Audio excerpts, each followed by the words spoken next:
Hello there. Once again, this is Anton from Anton Obey, and I've got some more comics. Still going through my big old pile of long boxes that I bought. 45 long boxes in all. And still digging out different things and finding different stuff that I bought. So, I came across, pardon me, a pile of Batman Adventures. I didn't get the one issue of Batman Adventures that I really wanted. But that's okay, because I already had one once. I've touched it, read it, and then sold it to Bob's Comics. So we've got number 6, Batman Adventures number 6, Batman Adventures number 12. This being a collection, not an actual collection, but an assortment from a comic book store. It was their inventory. I have doubles. So I have doubles of number 11.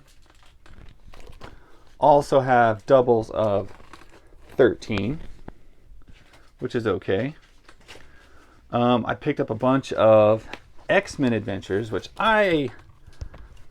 some people aren't into these. I kind of loved X-Men Adventures. I got X-Men Adventures Season 1, 13, 14, X-Men Adventures Season 2, and of course, because of the nature of these things, I got 2 issues of it. That's from Season 2 as well. Oddly enough, this is one of my first favorite Rogue covers. X-Men Adventure Season 2, Issue 3. Love that. Love her and Storm. I know the storytelling isn't like amazing in these, but the art, because the story's not great because they're just adaptations from the show, but the art was really good, and it features like the best versions of all their costumes in my opinion. So I have a real soft spot for X-Men Adventures. Most of them are self-contained issues, so yeah, I just love them. There's X-Men Adventures number 4, Season 2, Omega Red. Another good one with Alpha Flight, one of my first exposures to Alpha Flight. Here is a landmark comic. This is, other than a couple of Ninja Turtle Archie issues, this is the first X-Men comic I ever bought. This is the first comic book that fed the collection. This is the book that started making me like a comic book collector. That book right there. X-Men Adventures Season 2, Issue number 6. I bought it because Gambit's the coolest. And the only exposure to the X-Men I'd ever had actually was playing the Sega Genesis X-Men video game. And like, I loved Gambit. And I was like, I don't know who this guy is, but I love him. And that's when I saw that issue, and that just put it all together, and I was an X-Men fan from then on. That issue is huge to me. I have a lot of different copies of it, including my original copy. So, X-Men Adventures Season 3, number 3, not so great. We have almost Rob Liefeldian style hair going on here. Look at that. But once again, the art was really, I liked it. I thought it was good. There's one from Season 1, Issue number 11. Issue number 5. That's a great Juggernaut cover. I was trying to go through one time and just put together like a top 20 of my favorite Juggernaut covers. I forgot about the existence of this one. That's actually a really good one. What issue is that? Season 3, number 6? I think it's 6. I don't know why they put their issue numbers down there. I hated it when they did that. They only did it for a few months. Yeah, issue number 7. It was stupid because nobody could find it. That's a great Phoenix cover. And I know it's just X-Men Adventures, but the art was really good. I'm not gonna lie. Can't disagree with it. Well, you can disagree with it, but X-Men Adventures number 5,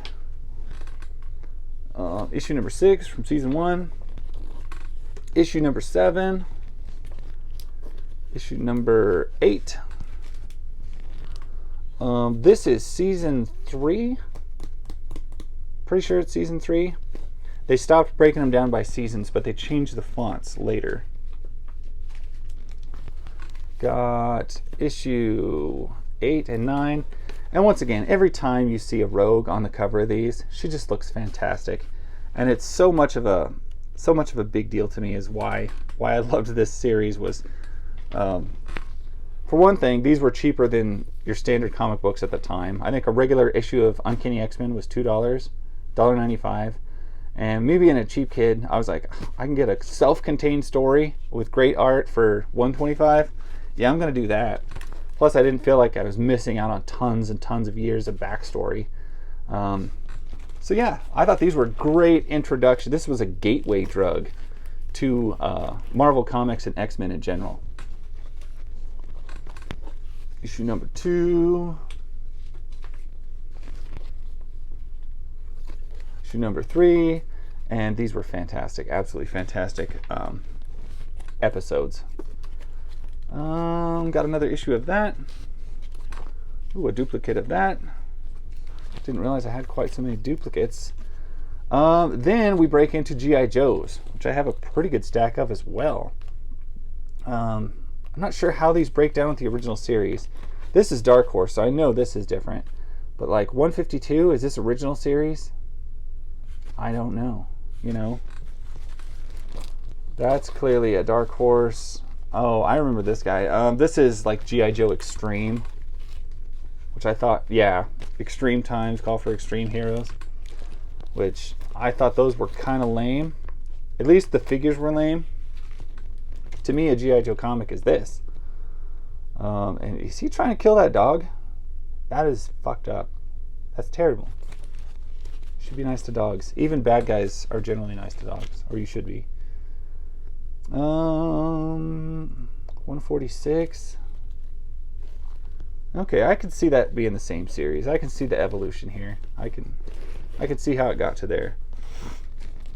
G.I. Joe starring Snake Eyes. That's a pretty good cover. I like that. 138. Another issue of that. Seems like I'm having a little bit of problem here.